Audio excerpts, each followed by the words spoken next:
انفوٹیوب کے معزز سامعین میں ہوں سجاد حسین اور آپ سب کی خدمت میں سلام پیش کرتا ہوں۔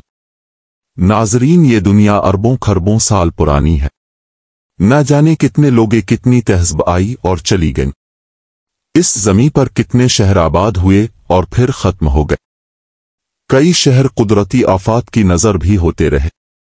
آج بھی جب کھبی زمین کی کھدائی کی جاتی ہے تو زیر زمین پرانے وقتوں کی تباہ شدہ عمارتیں اور شہر دریافت ہوتے ہیں، جن کی تحقیق سے اندازہ لگایا جاتا ہے کہ وہ کھنڈرات کتنے پرانے ہیں اور اس وقت کے لوگوں کا رہن سہن کس طرح کا تھا۔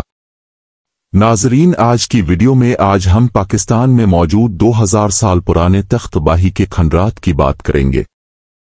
ناظرین، تخت بہی ایک قدیم بدھ خانقاہ اور آثار قدیمہ ہے جو مردان ضلع، صوبہ خیبر پختونخوا، پاکستان میں واقع ہے۔ یہ خطے میں سب سے زیادہ محفوظ اور اہم بدھ مقامات میں سے ایک ہے اور اسے یونیسکو کے عالمی ثقافتی ورثہ کے طور پر نامزد کیا گیا ہے۔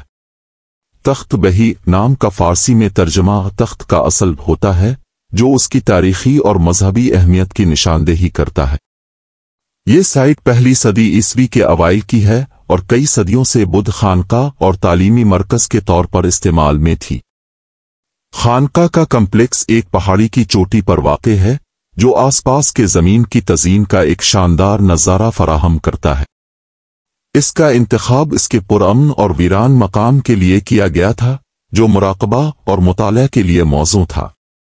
تخت بہی کا فن تعمیر گندھارا، فارسی اور وسطی ایشیائی طرزوں کے امتزاج کی عکاسی کرتا ہے۔ تخت بہی کے اہم ڈھانچے میں سٹوپا، ووٹیو سٹوپا، عبادت گاہیں، خانقاہی سیل اور صحن شامل ہیں۔ خانقاہ کی ترتیب بدھ مت وہار کے روایتی ڈیزائن کی پیروی کرتی ہے، جس میں مرکزی صحن کے ارد گرد مختلف عمارتیں ترتیب دی گئی ہیں۔ اس سائٹ کی تاریخی اہمیت نہ صرف اس کی تعمیراتی خصوصیات میں ہے بلکہ کھدائی کے دوران دریافت ہونے والے متعدد آثار اور نمونے میں بھی ہے۔ یہ نتائج قدیم گندھارا تہذیب کے مذہبی، ثقافتی اور فنکارانہ پہلوؤں کے بارے میں قابل قدر بصیرت فراہم کرتے ہیں۔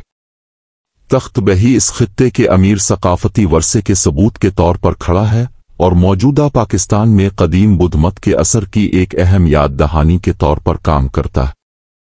یونیسکو کے عالمی ثقافتی ورثے کی جگہ کے طور پر یہ مقامی اور بین الاقوامی سیاحوں اور گندھارا دور کی قدیم تاریخ اور فن کو تلاش کرنے میں دلچسپی رکھنے والے اسکالرز کو راغب کرتا ہے۔